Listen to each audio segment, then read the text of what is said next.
सिर दर्द हो रहा है, पेन किलर खा लो, सही हो जाएगा। सिर लेफ्ट साइड से दर्द हो रहा है, अच्छा पेन किलर खा लो, सही हो जाएगा। अक्सर हम अगल बगल ये सुनते रहते हैं और लोगों को सलाह भी देते रहते हैं, लेकिन क्या आपको पता है हमारे सिर में तरह तरह के होने वाले दर्द सिर्फ एक सामान्य सिर दर्द नहीं होते हैं। हर तरह के सिर दर्द के अपनी अपनी वजह और अपना अपना लक्षण होता है। इनके इलाज का तरीका भी बिल्कुल अलग होता है, जिनका समय पर इलाज होना बहुत ज़रूरी भी है। आज हम यही बात करेंगे, यानी सिर के कई तरह के दर्द के बारे में। नमस्कार, मैं हूं किरण, स्वागत है आपका जन संदेश टाइम्स में। आज हम फिर से पेश हैं आपके सामने एक नई पेशकश के साथ, यानी हेल्थ से जुड़ी अपडेट। सिर दर्द, सिर के किसी भी हिस्से में होने वाला दर्द अलग अलग तरह के सिग्नल्स देता है। सिर दर्द सिर के एक या दोनों तरफ हो सकता है। ये सिर में एक पॉइंट से शुरू होकर पूरे सिर में भी फैल सकता है या फिर किसी एक फिक्स जगह पर भी हो सकता है। ये दर्द सिर में सनसनी पैदा करने वाला तेज दर्द भी हो सकता है और हल्के दर्द के रूप में दिखाई भी दे सकता है।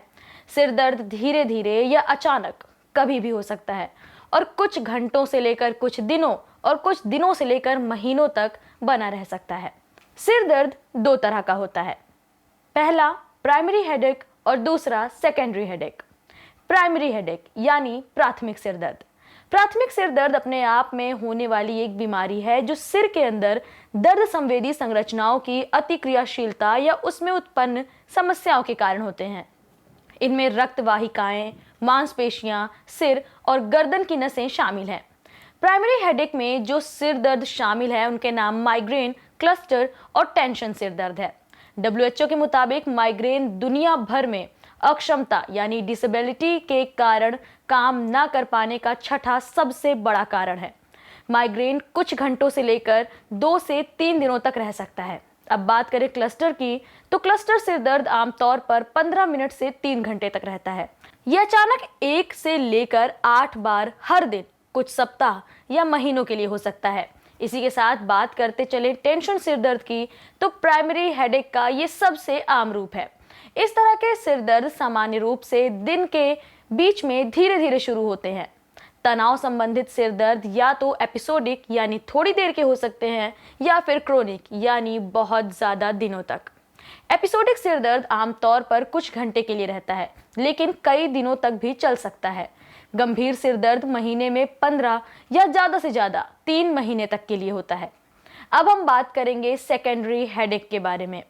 सेकेंडरी हेडेक के लक्षण तब दिखाई देते हैं जब सिर की संवेदनशील नसों को कोई दूसरा कारक उत्तेजित करता है। दूसरे शब्दों में, सिर दर्द के लक्षण किसी दूसरी कारण के लिए जिम्मेदार ठहराए जा सकते हैं, यानी हमारी किसी गलती या लापरवाही से शुरू हुआ कारण। कई ऐसे कारण होते हैं जो सेकेंडरी हेडेक पैदा कर सकते हैं। इनमें शराब से होने वाला हैंगओवर, ब्रेन ट्यूमर, रक्त का थक्का, काला मोतियाबिंद, रात में दांत पीसना, दर्द की दवा की बहुत ज़्यादा खुराक जिसे रिबाउंड सिर दर्द कहते हैं, शरीर में हलचल और स्ट्रोक के रूप में जाना जाता है। ये दर्द सेकेंडरी हेडेक में शामिल हैं। इन दर्द को अलग अलग नामों से जाना जाता है। पहला रिबाउंड सिर दर्द, जो आमतौर पर दिन में शुरू हो जाता है और पूरे दिन जारी रहता है। दूसरा थंडर क्लैप सिर दर्द, ये गंभीर रूप से अचानक होने वाला सिर दर्द है जो 1 मिनट से कम समय में अपनी चरम सीमा पर पहुंच जाता है और 5 मिनट से ज्यादा समय तक बना रहता है। साइनस सिर दर्द, इसमें सूजन या संक्रमण के कारण चेहरे, माथे और आंखों के पीछे दबाव और सूजन महसूस की जाती है। कैफीन सिर दर्द, कैफीन के बहुत ज्यादा उपयोग के कारण कैफीन सिर दर्द भी बहुत लोगों में देखा जाता है। सेविकोगेनिक सिर दर्द, ये तनाव आधारित सिर दर्द की तरह है और मांसपेशियों की ऐंठन और जकड़न के कारण होता है।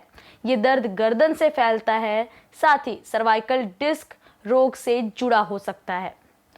स्ट्रेस आधारित सिर दर्द, ये तनाव से जुड़े सिर दर्द का एक और रूप है। ये दर्द किसी भी कारण से उत्पन्न होने वाले तनाव का परिणाम होता है। रीढ़ संबंधित सिर दर्द, आपको शायद ये सुनकर लग रहा हो कि रीढ़ संबंधित सिर दर्द, जी हाँ, रीढ़ संबंधित सिर दर्द एक ऐसा सिर दर्द है जो स्पाइनल टेप प्रक्रिया से उत्पन्न होता है। प्रक्रिया के बाद तरल पदार्थ रीढ़ की हड्डी में कॉलम से रिस सकता है, जिससे खड़े होने पर सिर में भयंकर सिर दर्द होता है। एक्सर्शन सिर दर्द, ये एक ऐसा सिर दर्द है जो बहुत ज्यादा शारीरिक परिश्रम के कारण होता है।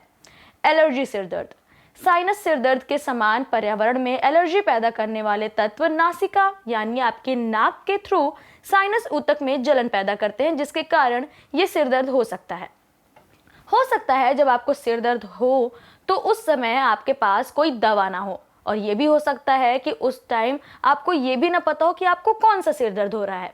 इसलिए अब हम आपको इसमें से सबसे ज़्यादा होने वाले सिर दर्द से आराम और खुद यानी आत्म देखभाल के बारे में बता देते हैं, ताकि आपको कम से कम डॉक्टर तक पहुंचने से पहले थोड़ा आराम तो मिल ही जाए। सिर दर्द से राहत के लिए खुद की देखभाल भी की जा सकती है। सिर दर्द के जोखिम और दर्द को कम करने के लिए कई कदम उठाए जा सकते हैं। अपने सिर या गर्दन को बर्फ की थैली या गर्म पानी की थैली से सेकें, लेकिन ये तापमान बहुत ज़्यादा नहीं होना चाहिए। जहाँ तक संभव हो तनाव से बचें। तनाव को दूर करने के लिए योजनाएं बनाएं। नियमित रूप से भोजन करें। खून में शुगर की मात्रा को स्थिर बनाए रखने की कोशिश करें। सिर दर्द में एक गर्म पानी का शावर भी आपको आराम पहुंचाने में बहुत मदद कर सकता है। हालांकि कुछ स्थितियों में गर्म पानी का प्रयोग सिर दर्द को बढ़ा भी सकता है। नियमित रूप से व्यायाम करना और पर्याप्त आराम के साथ साथ नियमित नींद से भी तनाव में कमी आती है और इंसान बिल्कुल हेल्दी रहता है। इसके अलावा सिर दर्द के लिए कई वैकल्पिक उपचार उपलब्ध हैं, लेकिन कोई भी बड़ा बदलाव करने या इलाज के किसी भी विकल्प को शुरू करने से पहले डॉक्टर से परामर्श करना बहुत ज़रूरी है। हम उम्मीद करते हैं कि आज की हमारी दी हुई जानकारी आपको कहीं ना कहीं ज़रूर काम आएगी। हम आगे भी ऐसे ही हेल्थ अलर्ट्स के साथ आपके सामने पेश होते रहेंगे। ऐसी तमाम जानकारियों के लिए बने रहिए जनसंदेश टाइम्स के साथ।